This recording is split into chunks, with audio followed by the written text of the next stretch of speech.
You are now watching Believe.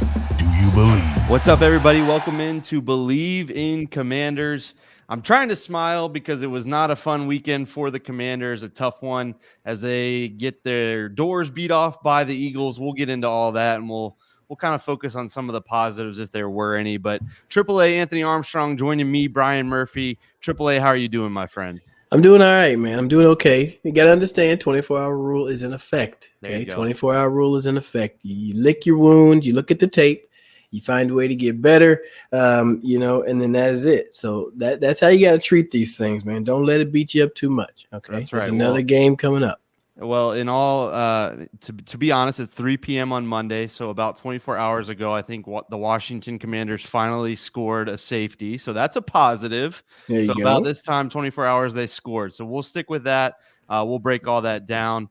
We're not going to get to our picks. That's what we do on our preview show, but I imagine those were bad. But those are, as always, brought to you by BetOnline. Yes, they are brought to you by BetOnline. BetOnline is the fastest and easiest way to wager on all of your favorite sports, contests, and events with first-to-line market odds and lines.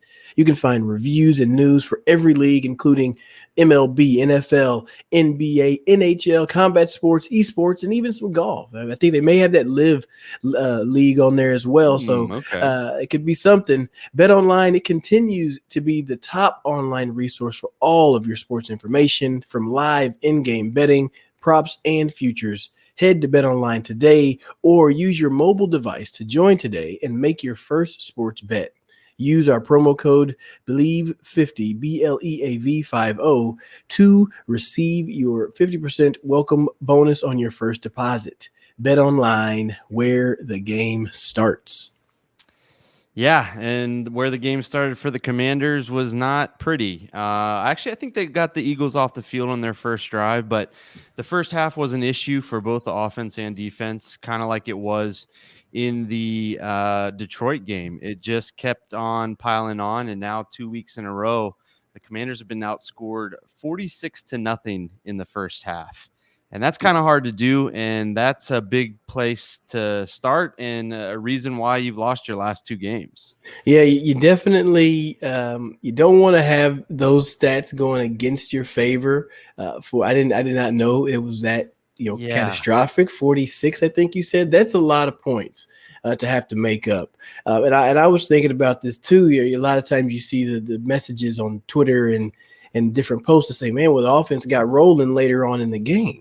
Well, you got to understand that defense is not playing as aggressively as they played before. And sure, yeah, there were sacks throughout the game, but the secondary isn't playing as aggressive. The defensive coordinator isn't going to call as many plays that could be susceptible to big plays that could help you get back in the game. So where it's good to see the offense produce late in the game, this isn't the league to give people head starts. Well, no, not at all. And you're right. I think that the Eagles and even the Lions last week were more looking at the clock than they were looking at the Commanders, right? They're just trying to get the rest of that time to tick off. And, they're okay with letting the Commanders score a couple of touchdowns, which they weren't able to do yesterday. But, they're okay with them scoring touchdowns because they're taking up time off the clock. So, yeah, whenever you get down in a hole like they have, down by 3 scores, not even 2 scores, but 3 scores in the first half, you're putting yourself in a negative situation. It doesn't help that the Eagles were ferocious. I think they had 4 or 5 first quarter sacks,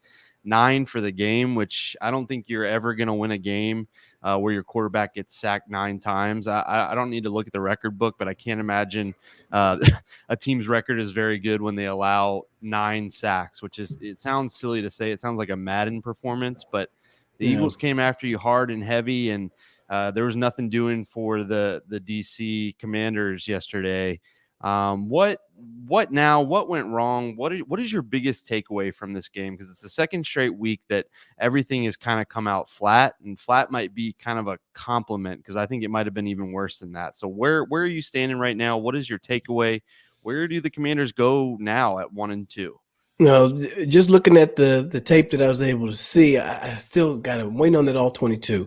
That helps tell the really full story where you can Sure. see what's going on in the secondary as well. But just off of the tape I saw, man, the performance of the O-line and in combination, the quarterback's pocket presence, those two things just weren't up to snuff. I'm not sure if it was,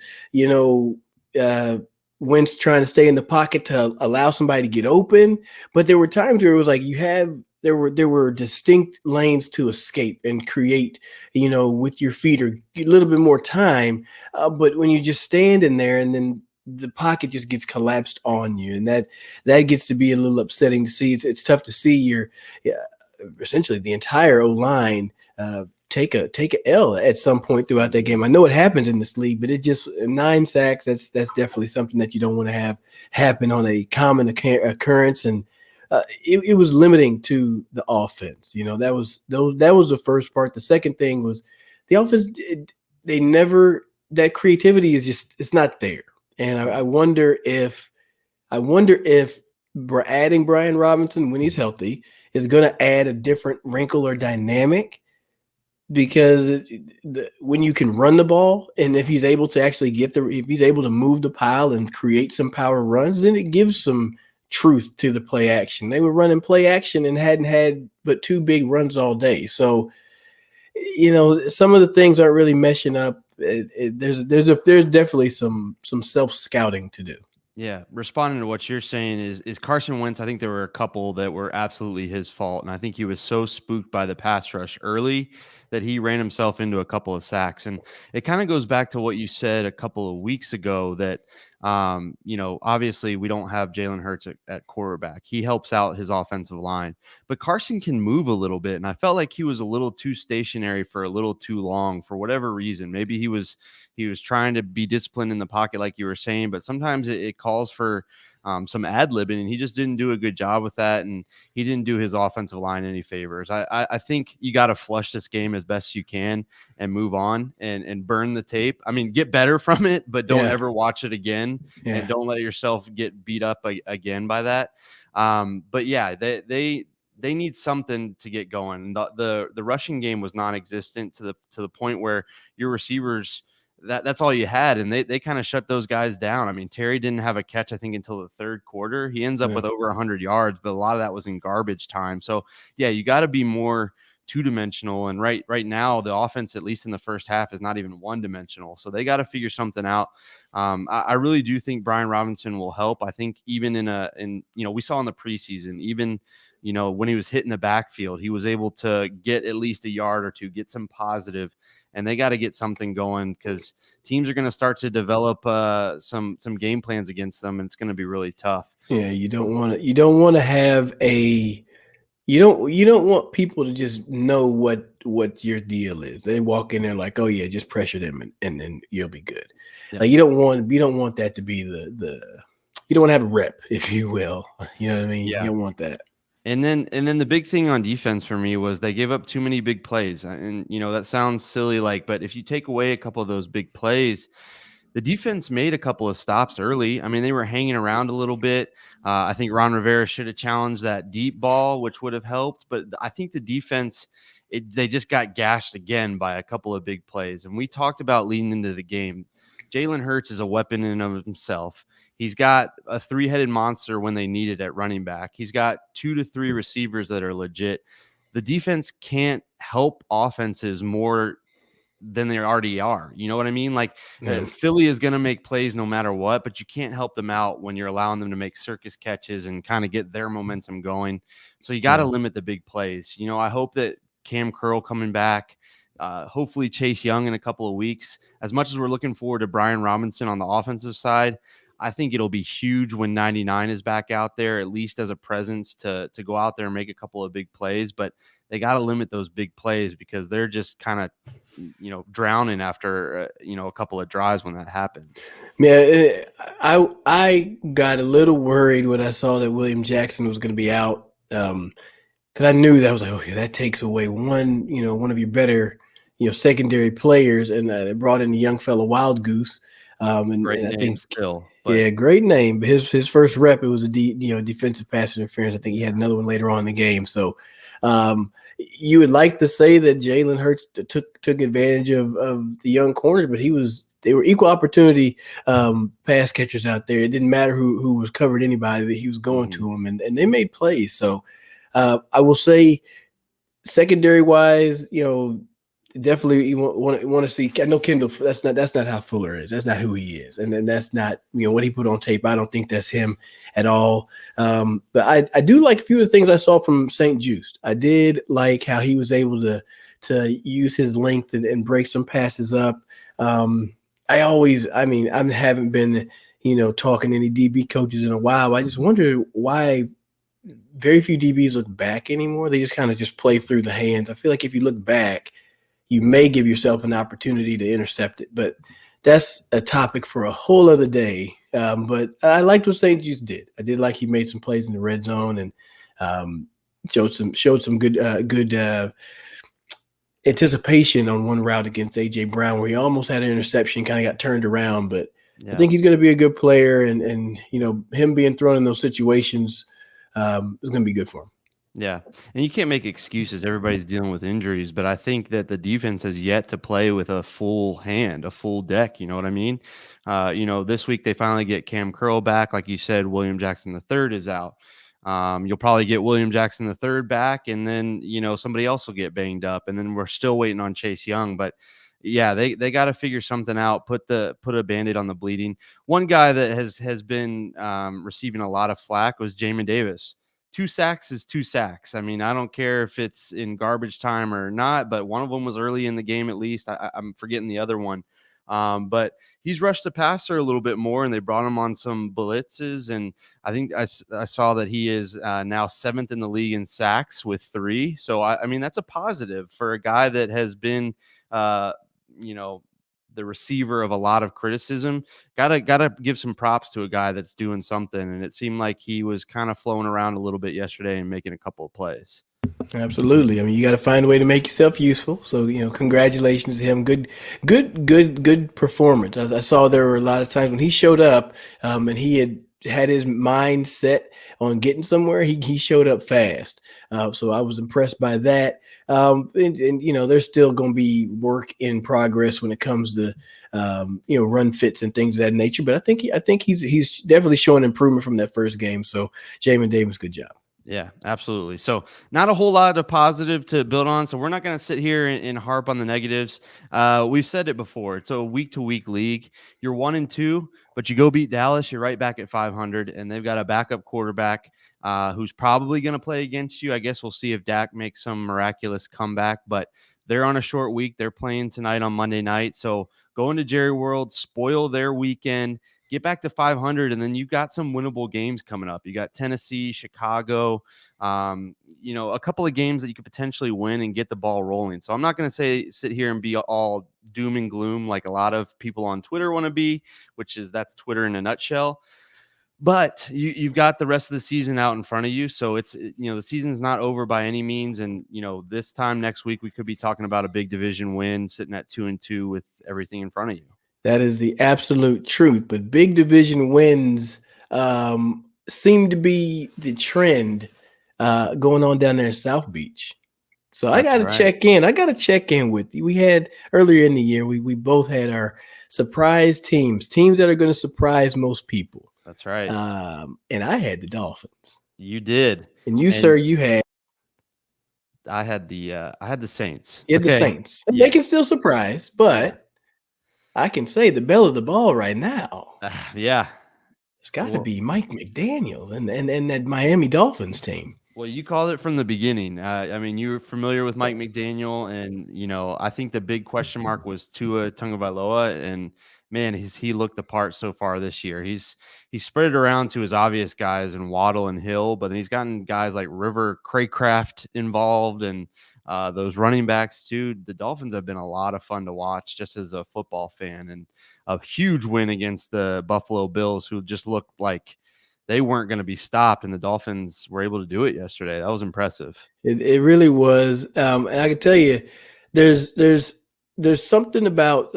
I love this story about Mike McDaniel. He gives the game a fresh look, and he's willing to try some things. And I mean, if you look at anything we do in life, if we do something over and over again, we generally do it that same way forever.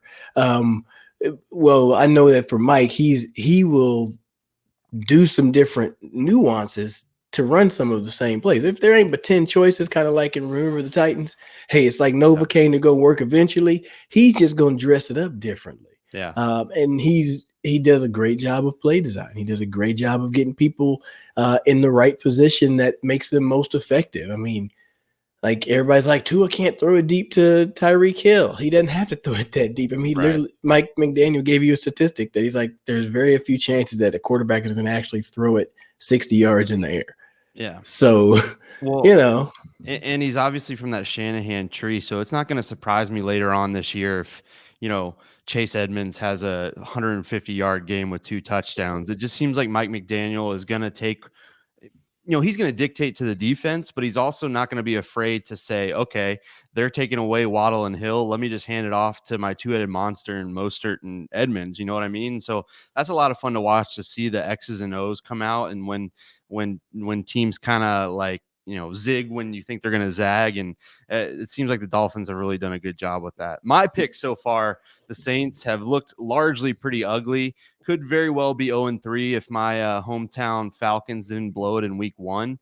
But Jameis Winston, the offense has not really gotten going, although Chris Olave's had a couple of big games. And it seems like Michael Thomas, he's banged up again, but it seems like he is ready to take off. But they've kind of hit a couple of road bumps there and now are 1-2. So my pick's not looking great. I don't think that the NFC South is the Bucks like to run away with, especially after they lost yesterday. So the Saints could still be in it, but 3 weeks in, it's odd. Does that division deserve a playoff team? It's been I mean, you thought the Bucks were pretty solid, and it looked like they could have maybe should have beat the Packers to be 3-0, but it seems like Tom Brady is more distracted than usual. I think that he's not letting on to whatever his issue is, and he doesn't have to. No, he doesn't have to at all. But I certainly think that something is there to where it's not the usual, well-oiled machine that we're used to seeing from Tom Brady. But yeah, the Falcons and the Saints, they show a couple of glimpses. But yeah, that overall that division has been pretty disappointing. When I thought that I thought the Bucks and the Saints had a really good chance to be 2 of the top teams in the NFC, and right now that's not looking too great 3 weeks in. Yeah, it just seems like it's a division kind of full of retread. You know what I mean? Mm-hmm. I mean, you just got quarterback turnover and guys that are trying to prove themselves again. They're trying to get that second opportunity, and they have these opportunities to show what they can do in this league, and it can potentially make somebody a starter for a few more years. I think, Mariota's getting that big win on the road against Seattle. Yeah. That's pretty big. So, they have to consider, do we keep with him for a little while? He's starting to pick up a little bit of a flow. I mean, especially with how athletic quarterbacks are starting to really, show up in the league. I mean, Marcus Mariota and ATL may be a thing for a little while. Yeah, and he's other than Cordero Patterson, he is one of their leading rushers. He is part of their offense. So yeah, that was impressive to see the Falcons get it done. That is interesting though that you mentioned that all 4 of their quarterbacks were on different teams. So they are, Tom Brady's a different animal, but Baker Mayfield. He was retired and then came back. So you got an old guy off the couch who ain't played ball in like 3 months. But Jameis, Baker, and Mariota, 3 guys that are trying to make a name for themselves and prove that they still got something. So that's an interesting division right now. I mean, just off the top of my head, you got to think that only the division winner gets in from that division right now, I would think. Yeah, I would agree. Yeah, I think that the wild cards, I think you're going to get a couple. I think you're going to get a wild card from the East. I think whoever doesn't finish top, whether, I think the Eagles are above everybody right now, but I think one of the members of the East gets one of the wild cards. You think you can get 3 from the East? I was on somebody else's stuff, and they asked about 3 teams from the NFC East. You think that can go down? That's tough, right? So I don't trust the Giants as much as they have a legit shot to be 3-0. I don't think they're a playoff team. You never know with Dak's health. I mean, can the Cowboys turn it around when he comes back? Maybe. But the Commanders, as of right now, don't look like a playoff team. They could turn it around, and I could be wrong, but right now it seems like it's going to be Philly and maybe Dallas if Dak can come back. That would be me. Yeah. But then you think whoever wins in the North, and whether it's, I think it'll be the Packers or the Vikings. I think the other team gets a wild card there, and then the Rams out west, and maybe the Cardinals or 49ers. So I would be shocked if any team got multiple wild cards, I think, as of right now. I know it's early though. Yeah, it is very early.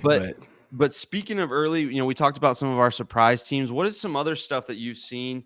Maybe a surprise team that you didn't expect that has kind of taken the league by storm so far this year? Oh man, it's hard not to say.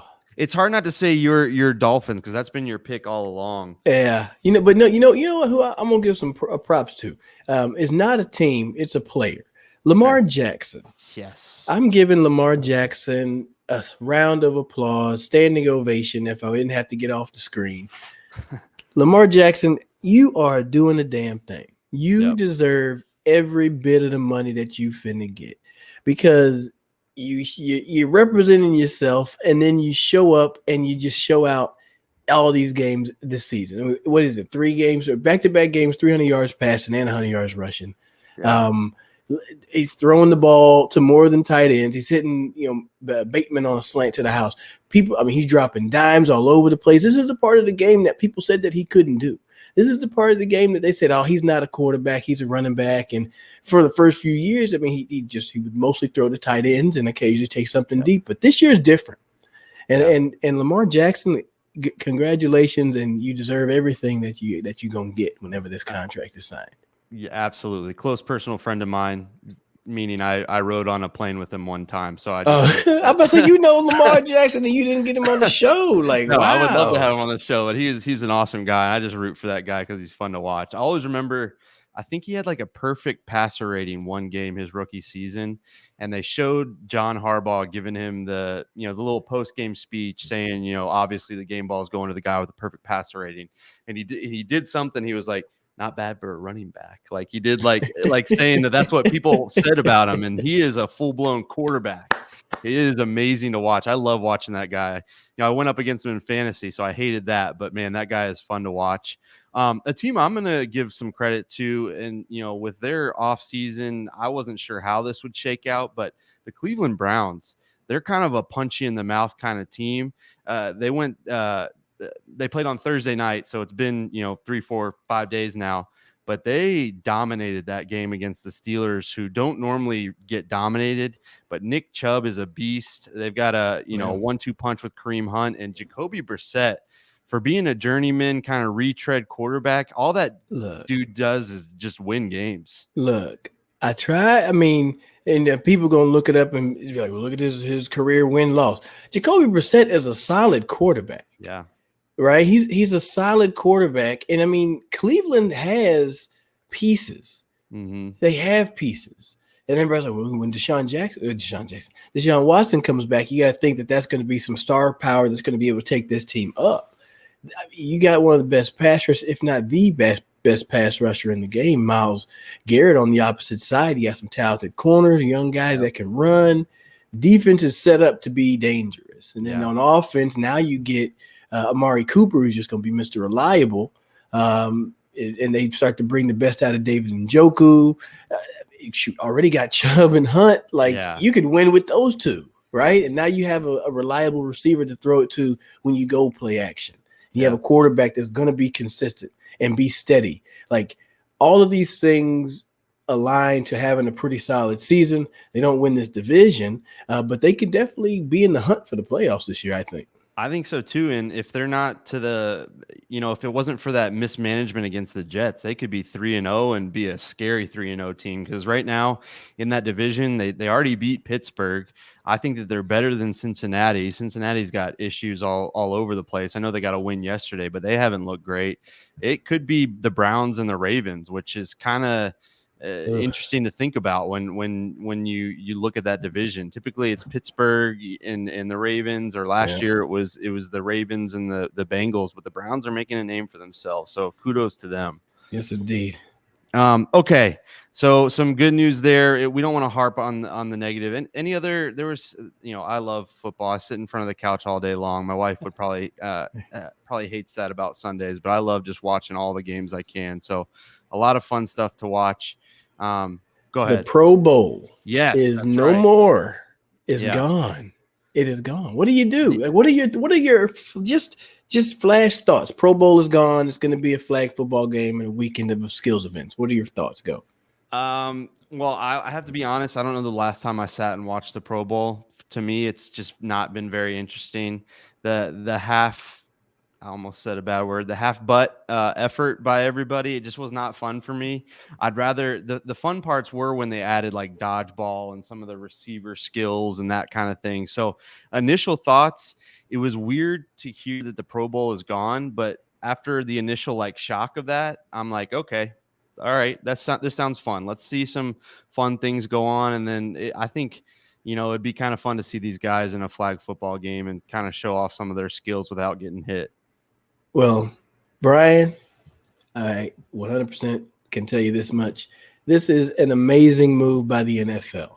This is probably the best thing that they could have done to help lift the exposure of the game. And if people wonder, like, what about that? But you got to think there's a long time where, when you think about the concussions and people didn't want their kids to play football. A lot of kids are now playing flag football. But then the Pro Bowl, nobody was watching it. You mentioned that you didn't watch it. I didn't watch it much either because you knew there really wasn't much to watch. It's just seeing your favorite players. But what I like to compare this to is how the NBA, and I always give Adam Silver some love, and how they just do their whole All-Star weekend. Yeah. They have a celebrity basketball game. They got the skills day. They got the hoop, the dunk, and then the game is another day. The NFL has the opportunity to own an entire weekend in a city. And then have events all across the city for much more exposure. I mean, with the them bringing in, flag football teams and USA national teams that have had a lot of success, now you get to bring that into this environment. So look for this to be huge. I think this is absolutely amazing. It's the right thing to do.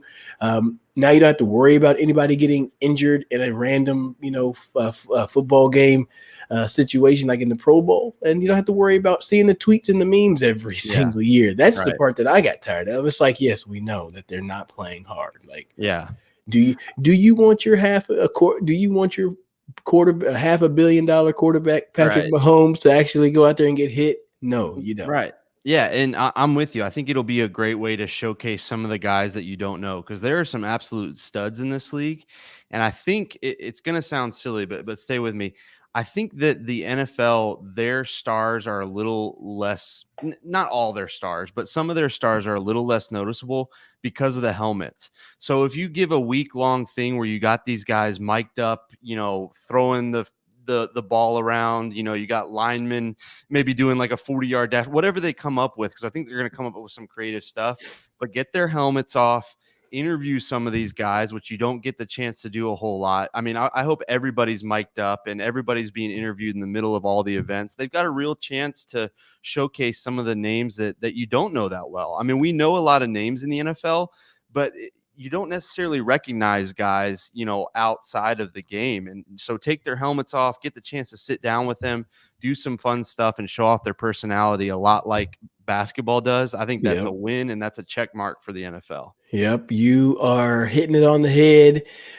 I harp on this on like when high school kids go do their visits nowadays. They get these photo shoots with these teams, but most of the time they wear the helmets, and all the helmets have visors. Right, and they post all these pictures, and they got 35, wristbands on. They got a visor, and you can't tell who it is. Right, it's chrome. It's got the logo. Yeah, I'm like, guys, post the one with your helmet off so they can see your face, so they can market, so you can be marketable. You can be associated with this jersey, because if you show up, you're going to wear that number. People are going to want to buy that.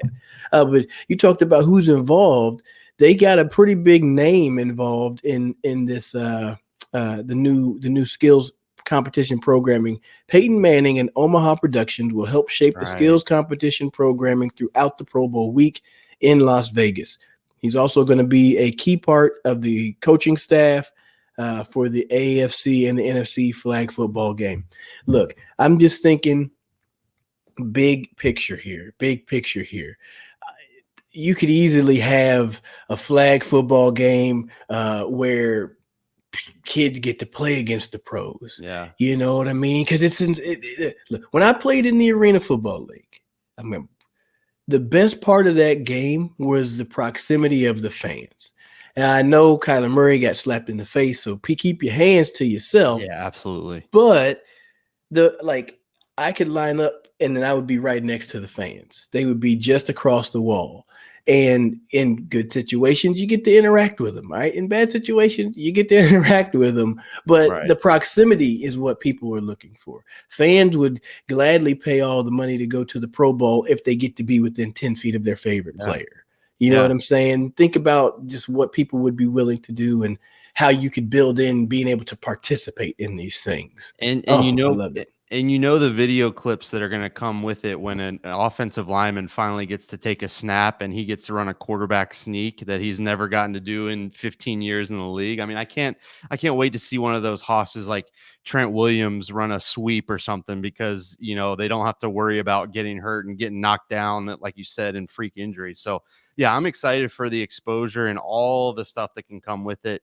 And Peyton Manning, that is so clutch. What him and Eli have done on Monday nights and some of their extra stuff that they've done on like ESPN Plus, two great minds there. And they're just going to come up with all kinds of stuff that we didn't even think of. It's just, it's a no brainer. And it kind of makes you wonder why it took this long to get it right. But I'm really excited. It's something that I want to see and I want to, turn on during that time when it gets pretty slow football wise.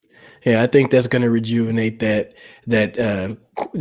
normal dead period. It honestly was like a dead weekend. It was like the Pro Bowl. Oh, okay, all right. Yeah, I'm gonna go do something else. So I don't know. I think it's going to be awesome. Get your tickets now because it's going to be in Vegas. So get your tickets awesome. Now. Get your tickets now. Last thing. Oh, we're going to Freakin Monday? Well, I was going to say one more thing. And I think it adds a little more notoriety to being named a Pro Bowler, right? There's not guys opting in and out. You don't have to opt out because there's nothing to opt into or out of. So if you're named a Pro Bowler, it actually means something. It's not like, oh, this is because 7 guys dropped out ahead of me. I'm a Pro Bowler, but so I think that's kind of cool that it kind of makes it mean more too, which is nice. Absolutely. But yes, Freakin Monday. Freakin Monday. You want to go first? Or you want me to go first? Yeah, I'll go second. Okay, I was negative after the loss on Freakin Monday. I'm gonna try to be a little more positive because I think we mentioned it at the very beginning. I think that some positive things are going to happen with the Commanders. I'm not ready to give up on this season. I think this time next week, next Monday, Brian Robinson will potentially be eligible to come back. He'll be able to, I think he was already out there running drills yesterday before the game. So that's a positive. That means that Chase Young is that much closer to coming back. So they're getting some reinforcements back. So I'm going to try to stay positive. And, like we said, you got a division game ahead of you, a winnable game against Dallas. You got the chance to get right back at 500. It's not like this is a winless team. So it's Freakin Monday. It's a bummer, but we're now, like AAA said at the beginning, we're 24 hours removed. It's time to move on. It's Dallas week. Take down the Cowboys, and you're right back in it this time next Monday. So Freakin Monday, it's a bummer this week, but it's going to get better. Freakin Monday for me, it's Dallas week, period. Right. I learned what Dallas week meant in Washington, D.C. I learned what it meant the first time it came down. It's a whole entire week. It might be honk if you hate Dallas today. Right. It's Dallas week. Right. All the wrongs of the past with a good performance against the team with the star on their head. Yep. You get them down there in Jerry's world.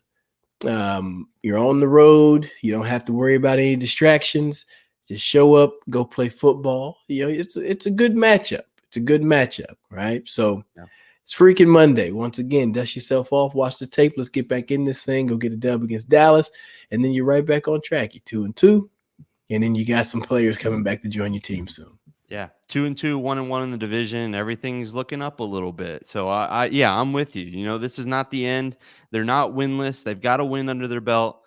let's go at another one this week. Learn from your mistakes and move on. And I'm not talking to my mom this week. She's a Cowboys fan, so sorry, Mom, not answering your calls this week. So Ooh, it's wait. Cowboys week. Hopefully she's gonna withhold some like cookies or something. She's like, I'm not cooking for you this week then. Yeah, exactly. I hope not. But I was just kidding, Mom. I was kidding. But yeah, it's Dallas week. We'll get after it again later on this week. We'll break down the Cowboys. We got to wait because they play tonight. So let's see what they do tonight against the Giants, another NFC East matchup. We're biased, but I think the NFC East is always the most fun to watch. These teams really don't like each other. It's not like a haha funny thing. Like they want to beat each other. The fans want to go at it. So we'll see that on Monday night. We'll talk about what the Cowboys have. What they're rolling with, and we'll break all that down later on this week. But we thank you for checking out Believe in Commanders. We appreciate you guys. We appreciate Bet Online. We'll put the code back up there. Don't forget to check those guys out and get your bets in. We'll talk about our bets, which I know are not great, but for me at least. But yeah, we'll be back at it later on this week. AAA, any closing thoughts? It's Dallas week. That's right. See y'all later in the week. Period. Talk to y'all soon. Thank you.